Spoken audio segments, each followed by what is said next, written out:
Intelligence theories क्या हैं? सबसे पहले तो हमने ये बताना है कि डिफरेंट थेरीज़ जो हैं वो इंटेलिजेंस को किस तरह से एक्सप्लेन करती हैं। सो इंटेलिजेंस जो है वो एक बहुत ही ज़्यादा ब्रॉड कंसेप्ट है और इसको हम सिंपल किसी भी एक फाइनल वर्ड इसके बारे में नहीं बता सकते कि ये क्या है। इंटेलिजेंस बेसिकली क्या चीज़ है, इसकी वजह से होती है, क्या चीज़ है जो हमारी इंटेलिजेंस को डायरेक्ट कर रही है। तो यहाँ पे हमारे पास डिफरेंट थेरीज़ हैं, थेरिस्ट हैं जो थ्रू आउट हिस्ट्री में, साइकोलॉजी की हिस्ट्री में डिफरेंट और इंटेलिजेंस से रिलेटेड अल्टरनेटिव अंडरस्टैंडिंग्स हमें दे रहे हैं ताकि हम इंटेलिजेंस को समझ सकें और इसकी न्यू न्यू डायरेक्शंस और इसके कंसेप्ट्स भी हमें बता रहे हैं कि ये इंटेलिजेंस बेसिकली क्या है और ये किस बेस पे लाई करती है। While the list of theories discussed below is not exhaustive, it does cover the most influential theories. अब जो जितनी भी हम नीचे theories पढ़ेंगे वो बहुत सारी की सारी theories नहीं हैं, लेकिन वो theories हैं जो सबसे ज़्यादा पूछी जाती हैं और commonly explain की जाती हैं। सबसे पहले है हमारे पास Spearman's जनरल इंटेलिजेंस। तो यहाँ पे आपने एक जी फैक्टर और एस फैक्टर का वर्ड सुना होगा हमारी इंटेलिजेंस में। ये कंसेप्ट दिया था चार्ल्स स्पेयरमैन ने। इनका ये कहना था कि इंटेलिजेंस जो है ये एक सिंगल फैक्टर है और इसमें हमारी एक जनरल मेंटल एबिलिटी होती है जिसको वो जी फैक्टर कहते हैं। सो जी फैक्टर क्या है? इसको हम कहते हैं कि ये जनरल इंटेलिजेंस है, यहाँ पे कॉमन फैक्टर है जिसको हम जी फैक्टर कह रहे हैं। सो इन्होंने ये जो इंटेलिजेंस इन्होंने जी फैक्टर इंट्रोड्यूस करवाया, इन्होंने इसको एक फैक्टर एनालिसिस के थ्रू ये आइडेंटिफाई की थी। इंटेलिजेंस एक स्टैटिस्टिकल मेथड इन्होंने अप्लाई किया था जिससे इन्होंने आइडेंटिफाई किया कि कुछ अंडरलाइंग फैक्टर्स हैं जो हमारे डिफरेंट ट्रेंड्स को और हमारी एबिलिटीज़ को आइडेंटिफाई करने में अपना रोल प्ले कर रहे हैं और या उसके लिए रिस्पॉन्सिबल हैं। सो स्पेयरमैन ने एक कॉमन फैक्टर आइडेंटिफाई किया जिसको हम कहते हैं जी फैक्टर, जहाँ पे जनरल इंटेलिजेंस फैक्टर। अब हमारे पास क्या है कि हमारी जितनी भी पॉपुलेशन है उसमें 40 to 50% of the variability in intelligence score can be attributed to the G factor. 40 to 50% scores ऐसे हैं जो हमारी इस जनरल जी फैक्टर के अंदर आते हैं। इसके अलावा ये जो जी फैक्टर है ये हमारी जो फ्यूचर एजुकेशनल, इकोनॉमिक्स और सोशल आउटकम्स हैं उनसे रिलेटेड हमें प्रेडिक्शन भी देता है ये वाला जी फैक्टर टेस्ट के हमारी कौन सी एबिलिटी, एक सिंगल एबिलिटी है जो फ्यूचर में बहुत अच्छा वर्क करने वाली है। So making it one of the most universally predictive measures in psychology. So ये जी फैक्टर एक ऐसा फैक्टर एनालिसिस है जिसको कंसीडर किया जाता है कि ये यूनिवर्सली एक प्रिडिक्टिव मेजर है साइकोलॉजी में। अब हमारे पास ये जो जी फैक्टर है इसके दो सब कंपोनेंट्स हैं। कौन कौन से हैं? Crystallised intelligence and fluid intelligence. हम इसको ये भी कहते हैं कि दो तरह की इंटेलिजेंस होती हैं। बेसिकली ये किसके सब कंपोनेंट्स हैं? जी फैक्टर के। और जी फैक्टर को किसने इंट्रोड्यूस करवाया? स्पेयरमैन्स ने। क्रिस्टलाइज्ड इंटेलिजेंस क्या है? ये एक ऐसी एबिलिटी है जिसमें हमने जो पहले से जो नॉलेज लर्न किया हुआ है उसको हम अप्लाई करते हैं ताकि हम न्यू टास्क को सॉल्व कर सकें। मींस पहले से जो हमारे पास नॉलेज मौजूद है उसको हम यूज़ करते हैं कोई भी टास्क सॉल्व करने में। फ्लूइड इंटेलिजेंस क्या है? ये हमारी स्किल्स होती हैं जिसमें हमारे जो नॉवल करंट टास्क होते हैं उसको सॉल्व करने के लिए यूज़ करते हैं और इसमें हमारे पास कोई भी प्रीवियस एक्सपीरियंस मौजूद नहीं होता। अब इन दोनों में एक चीज़ याद रखनी है कि क्रिस्टलाइज्ड इंटेलिजेंस जो है ये आफ्टर द एज ऑफ 20 मतलब क्रिस्टलाइज्ड इंटेलिजेंस जो है ये विद द एज इंक्रीज होती है और fluid intelligence with the age decrease होती है। ठीक है, इन दोनों चीज़ों में क्योंकि जैसे जैसे हम थोड़े ज़रा ओल्डर होते जाते हैं तो हमारी क्रिस्टलाइज्ड इंटेलिजेंस, हमारी वोकैबुलरी बहुत ज़्यादा हो जाती है, हमारे एक्सपीरियंस बहुत ज़्यादा हो जाते हैं। तो कोई भी टास्क अगर सॉल्व करना हो तो हम उस एक्सपीरियंस की बेस पे उसको सॉल्व करते जाते हैं। फ्लूइड इंटेलिजेंस में क्योंकि हम अपनी स्किल्स यूज़ कर रहे होते हैं ज़्यादा, इसमें कोई एक्सपीरियंस नहीं होता तो हमारी ज़्यादातर स्किल्स होती हैं। सो एज़ पर एज ये स्किल्स जो हैं ये आहिस्ता आहिस्ता कम होना शुरू हो जाती हैं, चीज़ें समझ में नहीं आती। जैसे हमने सेकंड चैप्टर में भी देखा न्यूरॉन के कि किस तरह से, थर्ड चैप्टर के किस तरह से हमारा नर्वस सिस्टम जो वो सारा वर्क कर रहा होता है। तो वहाँ पे ये जो हमारी स्किल्स हैं ये आहिस्ता आहिस्ता डाउन होती जाती हैं। न्यूरॉन की उस तरह से वर्किंग नहीं होती कि हमारी स्किल्स जो हैं विद द एज वो इंक्रीज़ हों, वो डिक्रीज़ होती हैं। दैट्स वाई हमारी फ्लूइड इंटेलिजेंस भी विद द एज कम हो जाती है। अब यहाँ पे क्या होता है कि हमारे ये जो दोनों फैक्टर्स हैं क्रिस्टलाइज्ड इंटेलिजेंस और फ्लूइड इंटेलिजेंस, इसमें ये जो स्कोर्स हमारे पास आते हैं हम इन दोनों को आपस में को रिलेट करते हैं और ये आपस में बहुत अच्छा इनका एक को रिलेशन होता है इन दोनों इंटेलिजेंस का आपस में।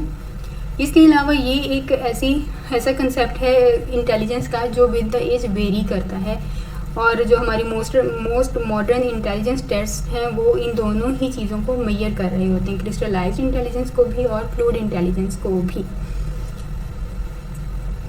अब ये क्या है, हाँ, crystallised intelligence and fluid intelligence, हमारे पास दो तरह के टेस्ट हैं। इसमें आपको एक बात याद रखनी है कि एक टर्म होती है जिसको हम कहते हैं, इस टर्म को हम कहते हैं फ्लाइन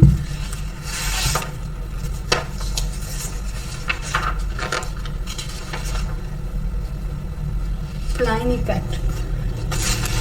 ये जो हमारी इंटेलिजेंस है ये जनरेशन टू जनरेशन वेरी कर रही होती है, इसलिए जितने भी इंटेलिजेंस के टेस्ट होते हैं इनको टाइम टू टाइम इनको स्टैंडर्डाइज्ड हमें करना पड़ता है, इनकी बार बार टेस्टिंग करनी पड़ती है, क्योंकि एक जनरेशन से दूसरी जनरेशन में जब हम एंटर होते हैं तो उसके जो हमने स्टैंडर्डाइज्ड नॉर्म्स बनाए थे वो वहाँ पे कम होना शुरू हो जाते हैं, यहाँ वो पहले वाले काम नहीं करते न्यू जनरेशन पे। क्यों? क्योंकि उनके पास अब यहाँ पे ज़्यादा अवेलेबिलिटी है, सोशल मीडिया का ज़्यादा दौर है, कोई चीज़ नहीं आती तो आप गूगल कर लेते हैं, यूट्यूब कर लेते हैं, आपके पास डिफरेंट सोर्सेज मौजूद हैं, गेम्स प्ले कर रहे हैं, तो उसकी बेस पे ये जो हमारी फ्लूइड इंटेलिजेंस है, हमारी स्किल्स जो है वो कॉन्टीन्यूसली चेंज हो रही है जनरेशन टू जनरेशन। तो इस चीज़ को हम क्या कहते हैं, फ्लाइन इफेक्ट कहते हैं। तो जब भी हमारे जो स्केल्स हैं, जैसे उसका वर्जन आ जाता है, first version, second version, third आ गया, फिफ्थ आ गया, तो वो इन्हीं वजह से आता है कि जनरेशन टू जनरेशन हमारी जो इंटेलिजेंस है वो इंक्रीज़ हो रही है। सो दैट्स वाई हमें उसके वर्जन जो हैं वो अपडेट करने की ज़रूरत पड़ जाती है।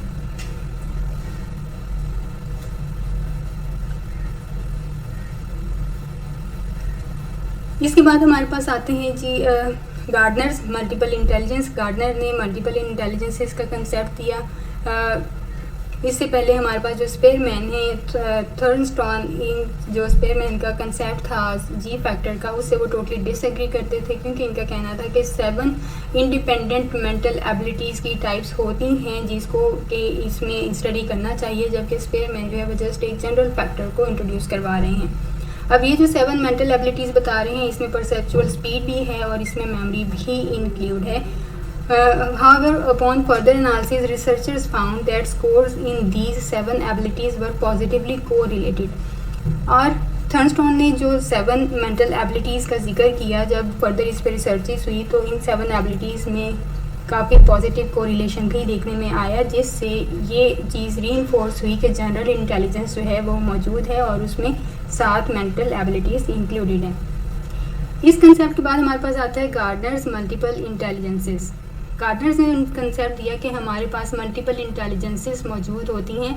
यहाँ पे पूरा नाम है इनका हावर्ड गार्डनर। इन्होंने इंटेलिजेंस को मेंटेन किया और इसको फर्दर एक्सटेंड किया। अब इन्होंने क्या बताया कि गार्डनर का व्यू ये था कि intelligence came from his work with a group of people known as savants. Gardner ने ये इंटेलिजेंस, मल्टीपल इंटेलिजेंस का कंसेप्ट कहाँ से दिया, क्योंकि इन्होंने लोगों का एक ग्रुप था जिसको सेवेंट कहते हैं, उनके ऊपर वर्क किया था। अब ये सेवेंट कौन लोग हैं? ये ऐसे लोग थे जहाँ पे इनकी जो जनरल मेंटल एबिलिटी होती है ये उसमें लिमिटेड होते हैं, but exceptional ability in a single skill, कि किसी एक चीज़ में ये बहुत ज़्यादा अच्छे होते हैं। सेवेंट सिंड्रोम इसको कहा जाता है। ये बेसिकली मेंटल डिसेबिलिटी होती है या कोग्निटिव डिसेबिलिटी भी इसको कहा जाता है। याद रखना कि DSM-4 में हम इसको कहते थे मेंटल रिटार्डेशन, लेकिन ड्यू टू सम ऑब्लिगेशंस हम अब DSM-5 में इसको कहते हैं, इसको हम क्या कहते हैं, कोग्निटिव डिसेबिलिटी और लर्निंग डिसेबिलिटी। अच्छा जी, अब ये सेवेंट सिंड्रोम में हमारे पास यहाँ पे एक एग्जांपल है किम पीक की। किम पीक एक आदमी था। अब ये क्या है, ये एक एग्जांपल है 7 की। किम पीक क्या था कि ये 1 सेकंड में एक पूरा पेज पढ़ लेता था। किम पीक एक 7 था, मेंटली डिसेबल था ये पर्सन, लेकिन इसको अगर बताते थे कि आपने इस डायरेक्शन में जाना है तो वो उस डायरेक्शन को फॉलो नहीं कर पाते थे। ठीक है। अगर इनको कहा जाए कि आपने बटन बंद करना है, एक स्किल्स इनको सिखाने की कोशिश कर रहे हैं, तो इवन ये अपनी शर्ट का बटन भी क्लोज नहीं कर सकते थे। लेकिन इनके अंदर एक रीडिंग एबिलिटी थी, जिसको हम कह रहे हैं कि इनकी जो जनरल मेंटल एबिलिटी है ये लिमिटेड होती है, लेकिन ये किसी एक सिंगल स्किल में बहुत अच्छे होते हैं। सो ये बिल्कुल किंग पीक उसी में आते हैं कि इनकी रीडिंग एबिलिटीज़ बहुत ज़्यादा अच्छी थी, इनकी कम्प्रीहेंशन बहुत अच्छी थी, इनकी प्रोडक्शन अच्छी थी, कंसेप्ट को बहुत जल्दी समझ लेते थे, इनकी वोकैबुलरी बहुत अच्छे से डेवलप हो जाती थी। अब ये किम क्या है? Kim was born with a brain condition known as macrocephaly. ये ब्रेन की कंडीशन है जिसके साथ ये पर्सन पैदा हुए हैं, which cast abnormal brain development. Macrocephaly की वजह से ब्रेन डेवलपमेंट जो है वो एबनॉर्मली ब्रेन जो है वो डेवलप होता है। यहाँ पे किम जो थे ये चल नहीं सकते थे, अपनी 4 साल की उम्र तक ये चल नहीं सकते थे। He started demonstrating an incredible memory before his second birthday। अब जब इनकी सेकंड बर्थडे थी, दैट मीन्स के 2 साल की उम्र से पहले इन्होंने एक इनक्रेडिबल मेमोरी डिमॉन्स्ट्रेट करना स्टार्ट कर दी। अब ये क्या करते थे कि अपने लेफ़्ट पेज, जो अपनी बुक है, हम बुक खोलेंगे तो हमारे पास एक राइट पेज है, एक लेफ़्ट पेज है।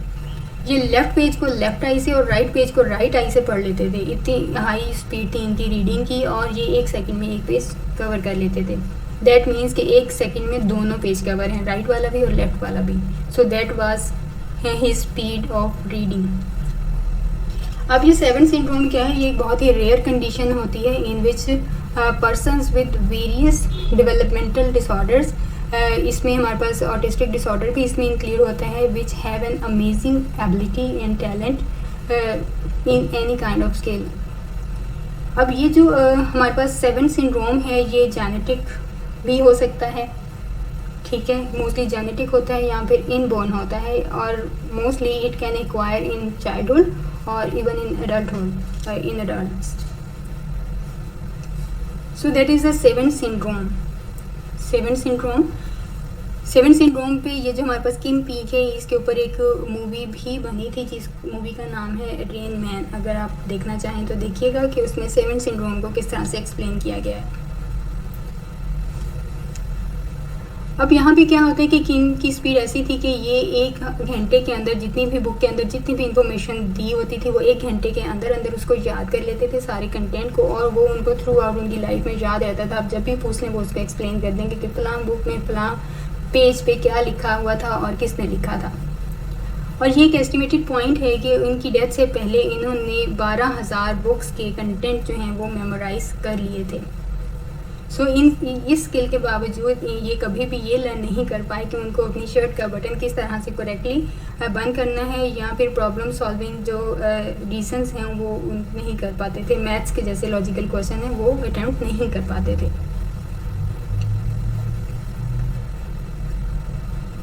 बिल्कुल किम एक रोबोट था। ये एक 7 सिंड्रोम है और ऐसे लोग बहुत रेयर होते हैं, बहुत कम देखने में मिलते हैं। कुछ लोग ऐसे होते हैं जिनकी मेंटल एबिलिटी बहुत अच्छी होती है, मतलब मैथ्स के जितने भी टफ क्वेश्चन दे दें वो 1 सेकंड के अंदर अंदर आप उसका आंसर दे देते हैं।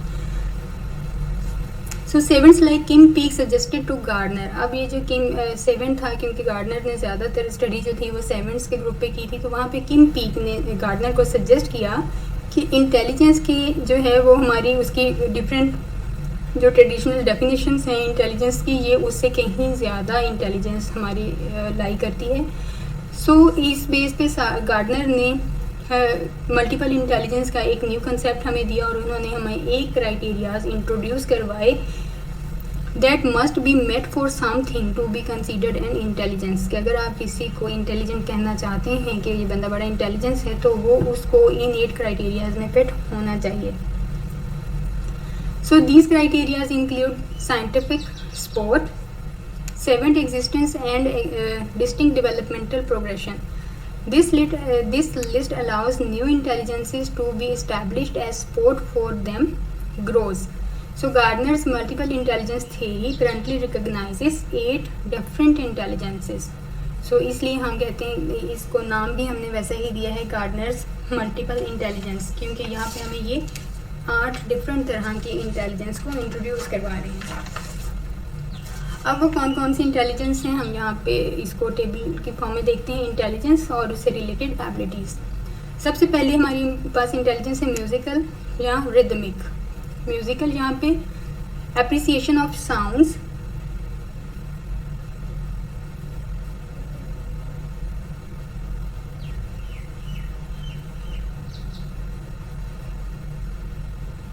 ओके कुछ बुक्स में 9 भी हैं, ठीक 9 नहीं देखे मैंने, लेकिन आप शेयर कर दीजिएगा, देख लेंगे कि वो 9th कौन सा है। सो मोस्टली 8 ही देखे हैं ज़्यादा।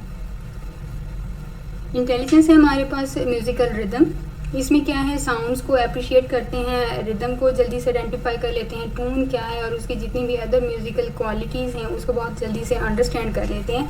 और अगर हम यहाँ पे सेवन सिंड्रोम लोगों की बात करें तो वो जस्ट एक दफ़ा टून को सुनते हैं और इससे रिलेटेड वो पूरी धुन और पूरा म्यूज़िक जो है वो फ़ौरन से बता देते हैं और उसको एक्सप्लेन कर देते हैं। तो ये भी इन लोगों में ये वाली क्वालिटी भी होती है अक्सर।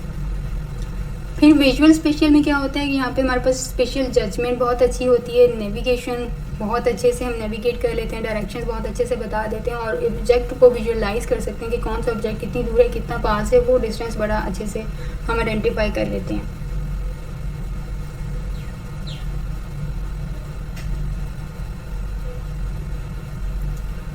इसके बाद हमारे पास है जी वर्बल एंड लिंग्विस्टिक।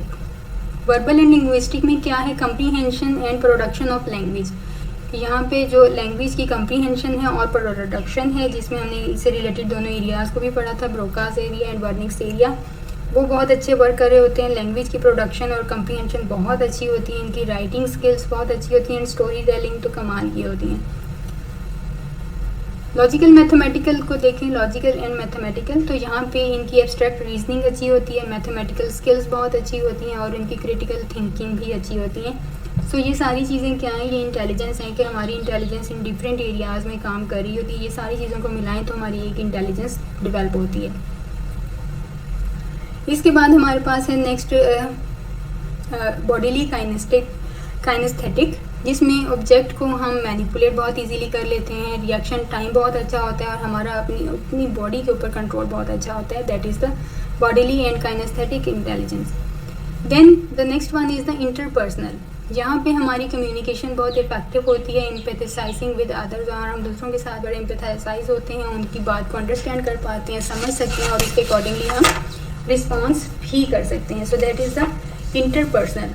और इंट्रापर्सनल क्या है, इंट्रापर्सनल में persons growth and self reflection, जहाँ पे पर्सन को खुद अपने बारे में बहुत अच्छा नॉलेज होता है कि वो इस वक्त किस तरह से ग्रो कर रहे हैं, उन्हें खुद को किसी भी इन्वायरमेंट में किसी भी सिचुएशन में किस तरह से प्रेजेंट करना है। तो ये सारी चीज़ें इन लोगों में बहुत अच्छे से डेवलप होती हैं और जो बड़े सक्सेसफुली किसी भी सिचुएशन में खुद को ढाल सकते हैं कि उस सिचुएशन के अकॉर्डिंगली खुद को एडजस्ट कर लेना। सो that is the difference between intrapersonal and interpersonal intelligence. Interpersonal में क्या है, दूसरों को लेके काफ़ी सेंसिटिव होते हैं और ये दूसरों के साथ बड़े इजीली एडजस्ट कर सकते हैं। और इंट्रापर्सनल में वो खुद को बहुत अच्छे से जानते हैं कि वो किस सिचुएशन में अच्छे से परफॉर्म कर सकते हैं और किस सिचुएशन में अच्छे से परफॉर्म नहीं कर सकते। सो that is the difference between interpersonal and intrapersonal. Naturalistic में क्या है कि ये identifying plants, hunting and cooking. तो ये जो नेचुरली जो भी इन्वायरमेंट होता है, अगर इनको नेचुरल इन्वायरमेंट में अगर ये इनकाउंटर होता है इनका, तो ये वहाँ पे चीज़ों को रिकॉग्नाइज कर सकते हैं, ऑर्गेनाइज कर सकते हैं। और ये पीपल जो होते हैं ये गिफ्टेड होते हैं कि नेचुरल इन्वायरमेंट में अगर कोई भी चीज़ इनकाउंटर होती है तो ये उसको रिकॉग्नाइज भी कर लेंगे और उसको ऑर्गेनाइज भी कर लेंगे। और ये जो लोग होते हैं ना नेचुरलिस्टिक वाले, ये अपनी जो फील्ड्स होती हैं बायोलॉजी की या इकोलॉजी की, उसमें बहुत सक्सेसफुल होते हैं। ओके जी, आप कह रहे हैं कि एक और बुक है जिसमें कोग्निटिव साइकोलॉजी रेड कलर में, उसमें 2 और भी ऐड हैं, नेचुरल और एग्जिस्टेंशियल इंटेलिजेंस। ये नेचुरल और एग्जिस्टेंशियल इंटेलिजेंस यही है जो मैंने आपको लास्ट में बताई। नेचुरलिस्टिक जिसमें हम आइडेंटिफाई कर लेते हैं प्लांट्स कौन से हैं, हंटिंग बहुत अच्छी होती है, हम कुकिंग भी कर लेते हैं। मतलब कि कोई भी नेचुरल इन्वायरमेंट में अगर कोई चीज़ इनकाउंटर होती है तो हम उसे रिकग्नाइज भी कर लेते हैं और ऑर्गेनाइज भी कर लेते हैं।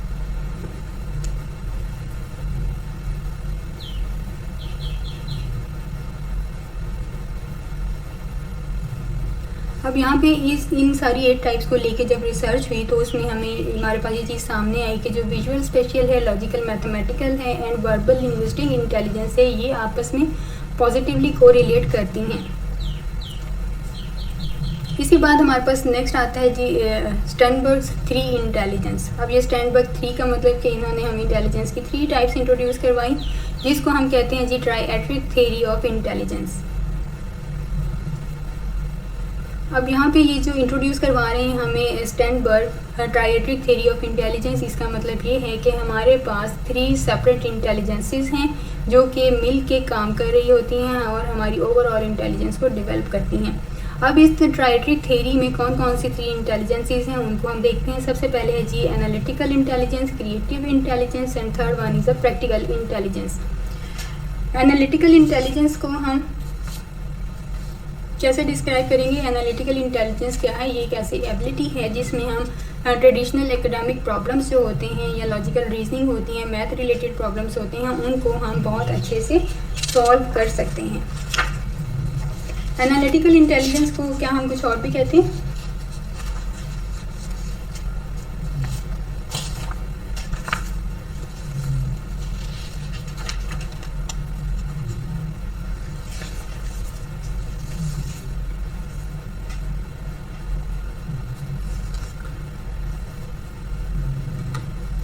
किसी को पता है कि इनको हम और क्या क्या इनके नाम हैं?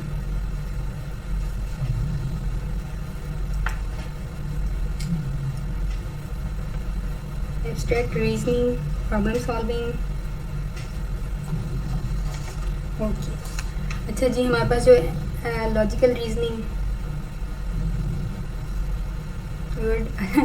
अच्छे आंसर है, अच्छी कोशिश है, लेकिन हम यहाँ पे एनालिटिकल इंटेलिजेंस को कंपोनेंशियल इंटेलिजेंस भी कहते हैं। एनालिटिकल इंटेलिजेंस को यहाँ पर कंपोनेंशियल इंटेलिजेंस कहेंगे, COMPONENTIAL, कंपोनेंशियल और एनालिटिकल इंटेलिजेंस।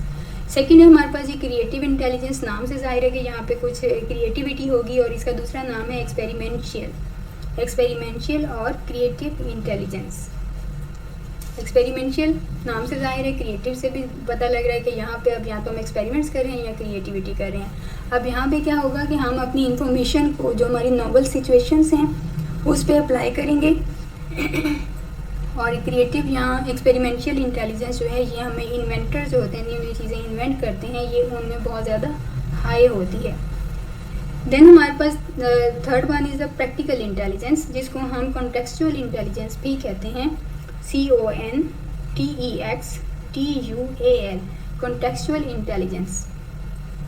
अब यहाँ पे क्या है कॉन्टेक्सचुअल इंटेलिजेंस? ये हमारी एक ऐसी एबिलिटी है जिसमें हम नॉलेज को अप्लाई करते हैं रियल वर्ल्ड सिचुएशंस में।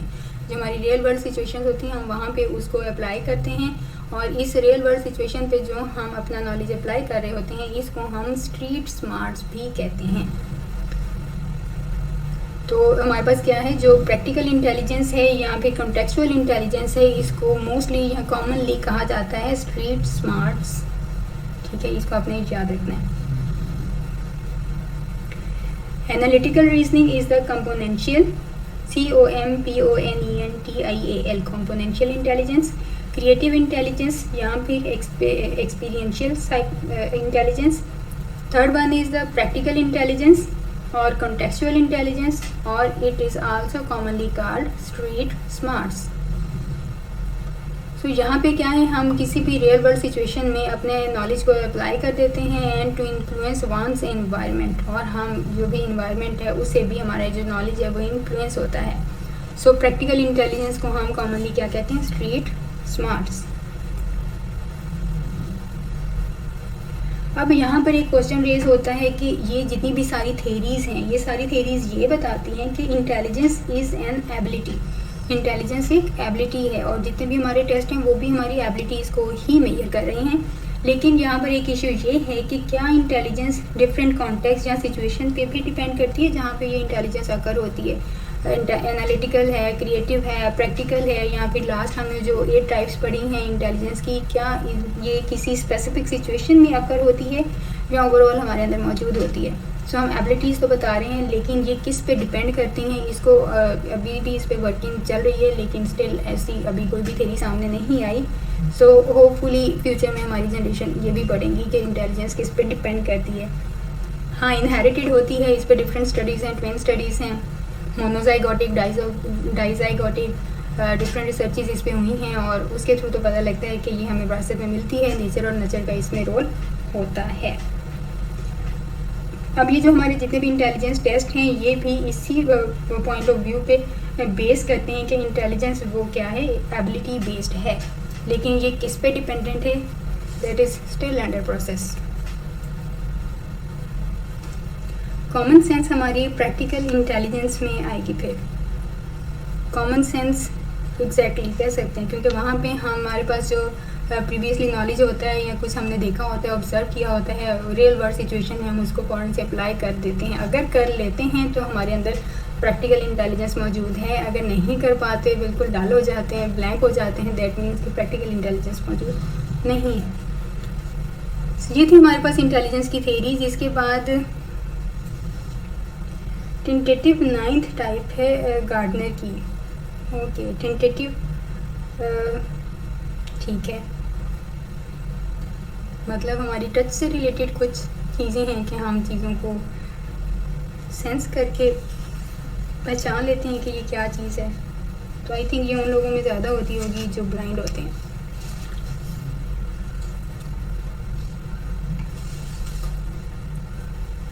नेक्स्ट है हमारे पास इमोशनल इंटेलिजेंस।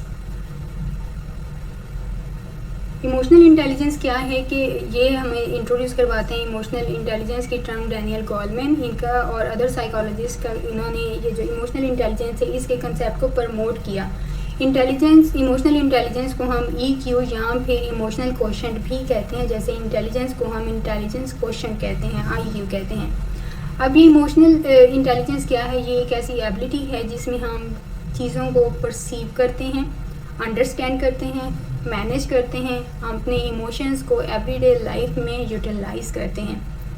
इमोशनल इंटेलिजेंस की अगर हम एग्जांपल्स दें तो ये हमारी ऐसी स्किल्स हैं जिसमें हमारे इमोशनल रेगुलेशन, जिसको हम टेम्परामेंट्स भी कहते हैं, इमोशनल रेगुलेशन को टेम्परामेंट्स कहते हैं, ये मौजूद होते हैं। इसमें हमारी एबिलिटी होती है कि हम किस तरह से अपने इमोशंस को सामने आने से अवॉइड करते हैं, उनको रोक के रखते हैं। जैसे कि अगर हमें गुस्सा आ रहा है या हम उदास हैं तो हम क्या, अगर हमें कोई चीज़ अचीव करनी है तो ये क्या होते हैं, उसके दरमियान में हैंडल बन के सामने आ जाते हैं ये दोनों इमोशंस। तो हम इसे क्या करते हैं, इन इमोशंस को अवॉइड करते हैं, that they should not let go in the social context. इसके अलावा जो हमारी इमोशनल सेंसिटिविटी है या हमारी फीलिंग्स की अवेयरनेस दूसरों को ना हो, ये बहुत सारी फीलिंग्स होती हैं। सिंपैथेटिकली हम किस तरह से डिफरेंट फीलिंग्स को एक्सप्लेन कर रहे हैं, दूसरे हमारी फीलिंग्स को किस तरह से समझें, किस तरह से लें। अगर हमें कोई बात बुरी लगी है तो उनको पता ना लगे, या हमारा कोई वीक पॉइंट है दूसरा उसको समझ ना पाए, उस तक ना पहुँचे, तो ये सारी चीज़ें एट दैट सिचुएशन कंट्रोल कर लेना, that is the emotional intelligence.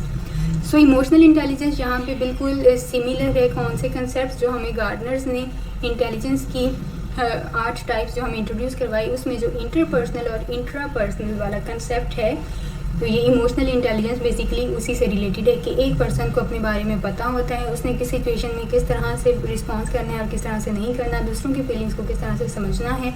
So basically emotional intelligence is same as the concept of Gardner's interpersonal and intrapersonal intelligence.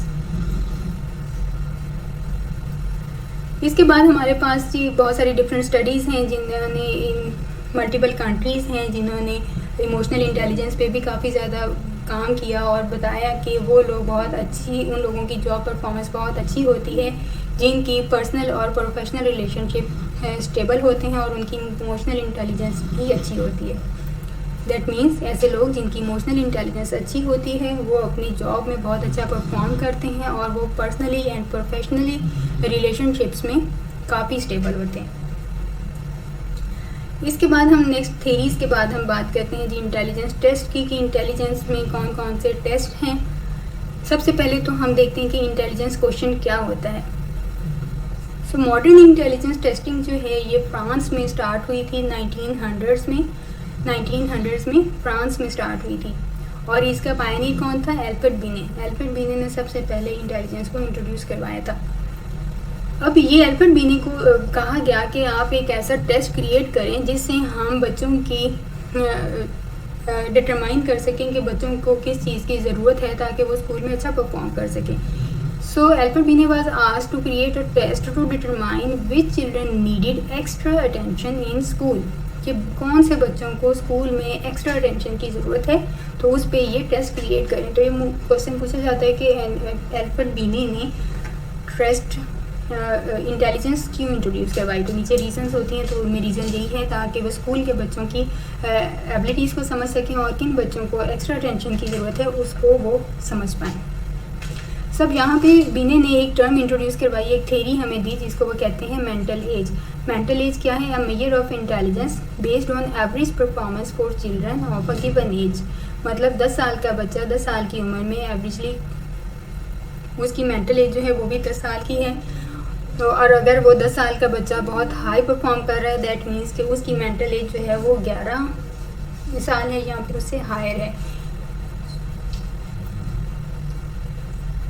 अब यहाँ पे बीने डिटरमाइन मेंटल एज बीने ने किस तरह से डिटरमाइन की, किस तरह से आइडेंटिफाई की। उसने एक टेस्ट डिज़ाइन किया जिसमें उसने असेस की बच्चों की abstract, verbal and quantitative reasoning, इन सबको आइडेंटिफाई करने के बाद फिर उसने ये मेंटल एज आइडेंटिफाई की थी हर बच्चे में डिफरेंट ग्रुप्स में।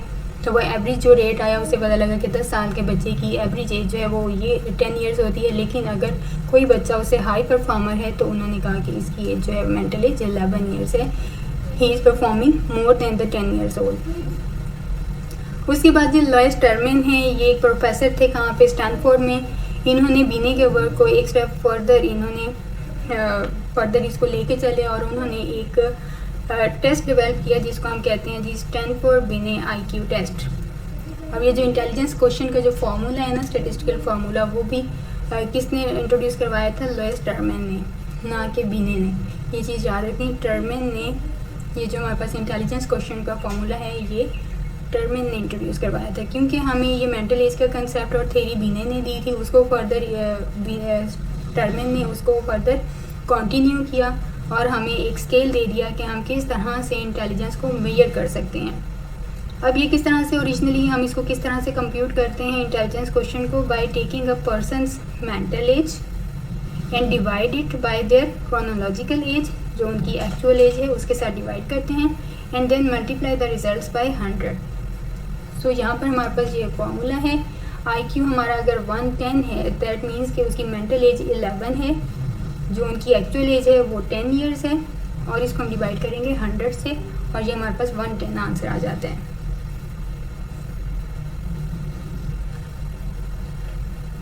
अब इस पे जो हमारी इनिशियल एफर्ट्स थी बीने की और टर्मेन की, इन्होंने IQ टेस्टिंग भी हमें एक सोफिस्टिकेटेड मेजर हमें बता दिया कि हम इंटेलिजेंस को किस तरह से मेजर कर सकते हैं, हम इस वक्त किस लेवल पे लाई कर रहे हैं। तो इसको फर्दर कंटिन्यू किया और डेविड वेसलर ने एक सीरीज़ टेस्ट की क्रिएट की जो कि चिल्ड्रन के लिए भी थी, एडल्ट्स के लिए भी थी, जिसको हम वेसलर इंटेलिजेंस स्केल्स कहते हैं। अब इन स्केल्स में इंक्लूड हैं वेसलर इंटेलिजेंस स्केल फॉर चिल्ड्रन जिसको हम विस्क कहते हैं, WISC, वेसलर एडल्ट इंटेलिजेंस कहते हैं, WAIS। इसके डिफरेंट वर्जन्स अब तक मौजूद हैं, इनकी आपने थोड़ी सी हिस्ट्री ले लेनी है कि ये कौन कौन से वर्जन्स हैं, कब कब आए थे और इसमें क्या क्या चीज़ें इंक्लूडेड हैं। तो इन वर्जन्स की आपने लिस्ट लाजमी ले लेनी है और उनके ईयर्स कि कौन से ईयर में कौन सा वर्जन आया। इसके अलावा एक और टेस्ट भी है जिसको हम कहते हैं Wechsler preschool and primary scale of intelligence, WPPSI। तो ये 3 तरह की सीरीज़ हैं जो वेसलर ने इंट्रोड्यूस करवाई हैं हमें। सबसे पहले हम बेस को देख लेते हैं कि वेसलर एडल्ट इंटेलिजेंस स्केल में क्या चीज़ें मौजूद हैं। अगर हम इसका फुल IQ स्केल लें, फुल स्केल IQ FSIQ कहेंगे, इसमें हमारे पास 2 तरह के टेस्ट हैं, वर्बल टेस्ट है और परफॉर्मेंस टेस्ट है, यहाँ पे नॉन वर्बल टेस्ट कहेंगे इसको।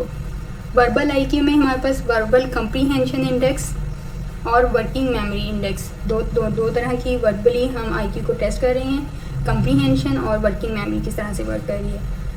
वर्बल कंप्रीहेंशन इंडेक्स में हमारे पास वोकैबुलरी है, सिमिलैरिटीज़ हैं इंफॉर्मेशन है और कंप्रीहेंशन है। वर्किंग मेमोरी में हमारे पास जो फर्दर सब फैक्टर्स मौजूद हैं वो है arithmetic, digit span, letter numbering and sequencing. Non verbal IQ में देखें तो हमारे पास परसेप्चुअल ऑर्गेनाइजेशन है और प्रोसेसिंग स्पीड है। परसेप्चुअल ऑर्गेनाइजेशन में पिक्चर कंप्लीशन है, ब्लॉक डिज़ाइन है और मैट्रिक्स रीजनिंग है। और प्रोसेसिंग स्पीड में डिजिट सिंबल कोडिंग है और सिंबल सर्च है। यहाँ पे टाइम लिमिट हमारे पास मौजूद होता है। तो अगर हम जस्ट इसमें लें कि वर्बल एंड नॉन वर्बल में कौन से टेस्ट मौजूद हैं, तो दरमियान वाले अगर हम निकाल भी दें तो लास्ट वाले आपने याद रखने हैं कि वर्बल में हमारे पास वोकेबलरी है, सिमिलैरिटीज़ है, information, comprehension, arithmetic, digit span, letter numbering and sequencing. तो यहाँ पे हमारे पास टोटल 7 है। और अगर हम नॉन वर्बल या परफॉर्मेंस में देखें तो हमारे पास टोटल 5 हैं, picture completion, block design, matrix reasoning, digit symbol coding and symbol search. तो ये हमारे पास बेस के सब स्केल्स हैं। बेस के देखें जो हमारे बच्चों का है तो उसमें हमारे पास फुल स्केल के अंदर उनकी वर्बल कंप्रीहेंशन चेक होता है, उनका विजुअल स्पेशल चेक होता है, fluid reasoning, working memory and processing speed in बच्चों की यहाँ पे आइडेंटिफाई होती है। इसमें आपने ये याद रखना है कि जो बेस्क है ये उन बच्चों के लिए है जिनकी उम्र 6 से 16 साल तक होती है। और 16 साल से जो ऊपर है उन पे हम एडल्ट वाला स्केल लगाते हैं, ये वाला स्केल लगाते हैं उन बच्चों पे जिनकी उम्र 6 से 16 साल तक होती है। तो ये इसमें सब स्केल्स आप देख रहे हैं। फुल स्केल में ये 4 चीज़ें 5 हमारे पास चीज़ें मौजूद हैं। प्राइमरी इंडेक्स स्केल्स हैं और हमारे पास ये लास्ट इंडेक्स स्केल्स हैं। इसमें क्वांटिटेटिव रीजनिंग है, auditory, working memory, non verbal, general ability, cognitive proficiency, ये इसमें हम चेक कर रहे हैं। अगर हम लास्ट में देखें WPPSI, जो कि हम वो बच्चे जिनकी उम्र 4 साल से कम हो उस पर अप्लाई करते हैं। अगर बच्चे की उम्र 2 से 3 साल है तो ये वाला स्केल जिसमें हम वर्बल कंप्रीहेंशन चेक करते हैं, उनका विजुअल स्पेशल चेक करते हैं और वर्किंग मेमोरी चेक कर रहे होते हैं। और अगर बच्चे की उम्र 4 से 7 साल है तो फिर ये थोड़े से फुल स्केल में स्केल्स बढ़ जाते हैं। वर्बल कंप्रीहेंशन है, विजुअल स्पेशल है, फ्लूइड रीजनिंग है, वर्किंग मेमोरी है एंड प्रोसेसिंग स्पीड है। सो ये इसके डिफरेंट वर्जन्स हैं एज के अकॉर्डिंग।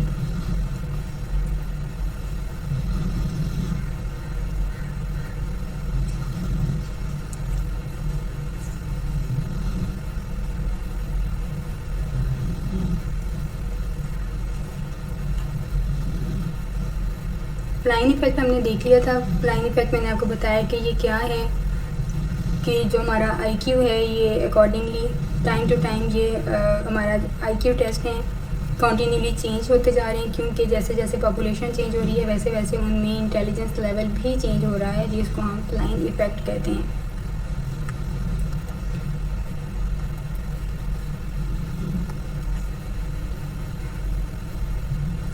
ये नॉर्मल कर्व है जिसमें बेसिकली बता रहे हैं कि ये हमारे पास 100 अगर एवरेज पॉइंट लें, हम एवरेज इंटेलिजेंस स्कोर्स लें वेस्लर के स्केल पे, तो हमारे पास 68% ऐसे लोग होते हैं जो कि जिनका इंटेलिजेंस लेवल 85 से 115 के मिड में होता है।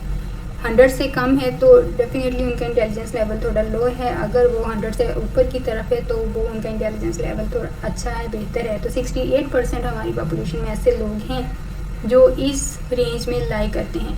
इसके अलावा हमारे पास 95% ऐसे लोग हैं जो इनका इंटेलिजेंस लेवल बिटवीन 70 एंड 130 है। और हमारे पास सिर्फ 2% ऐसे लोग हैं जिनका इंटेलिजेंस लेवल 130 से अबव है, 145 तक, या फिर 70 से बिलो है 55 तक। तो 2% ऐसे लोग हैं जो इस रेंज में लाई करते हैं।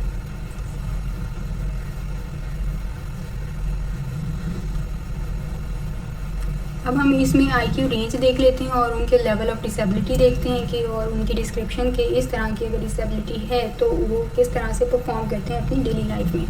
अगर IQ रेंज 50 to 70 है then the disability is mild. Individual at this level generally progress academically to the 6th grade level and are usually capable of having jobs and living independently. इनका जो disability level है वो थोड़ा mild होता है। Academically अगर देखें तो ये 6th ग्रेड तक पढ़ लेते हैं, उसके आगे वो नहीं पढ़ते, लेकिन इनको कोई ना कोई जॉब मिल जाती है और वो इंडिपेंडेंटली काम कर सकते हैं। अगर उनका IQ लेवल जो है 40 to 55 है, then the disability is moderate level. Individuals at this level generally progress academically to the second grade level. Second class तक ये लोग पढ़ सकते हैं और ये जो are usually incapable of living independently, ये इंडिपेंडेंटली नहीं काम कर सकते, जैसे कि हमने माइल्ड लेवल में देखा. अब जिनका डिसेबिलिटी लेवल काफ़ी ज़्यादा स्पेयर होता है, 25 to 40 ईयर्स, 40 के दरमियान इनका IQ रेंज होती है. अब ये इनके जो बेसिक टास्क होते हैं हाइजीन को लेके, खाना खाना है, चलना है, बेसिक टास्क हैं, फेस वॉश करना है, तो ये काम कर सकते हैं. लेकिन इनको यहाँ पे भी एक डेली लिविंग में इनको एक कंसीडरेबल सपोर्ट की ज़रूरत होती है स्पेयर वालों को. लेकिन जो हमारे पास परफॉर्म होते हैं, ये अपने जो बेसिक टास्क भी हैं ये भी इजीली नहीं कर सकते. इनको असिस्टेंस की ज़रूरत पड़ती है. एक इंडिविजुअल इनके साथ हमेशा मौजूद होता है ताकि वो उनको बेसिक टास्क भी कंप्लीट करवाने में उनकी हेल्प कर सके. एंड इवन ये लोग कम्युनिकेट भी नहीं कर पाते, काफ़ी मुश्किल होती है इनको अपनी बात कम्युनिकेट करने में, और इनकी IQ रेंज जो है वो 25 या इससे लेस होता है.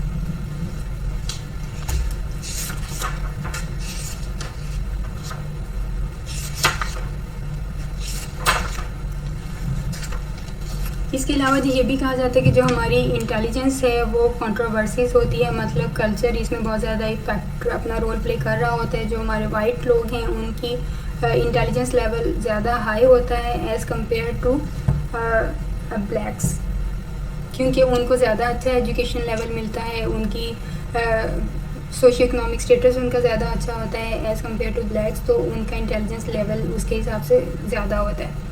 तो वो डिफरेंट यहाँ पे कंट्रोवर्सीज चल रही हैं कि किन लोगों में अगर इंटेलिजेंस लेवल कम है तो उसकी क्या रीजंस हो सकती हैं.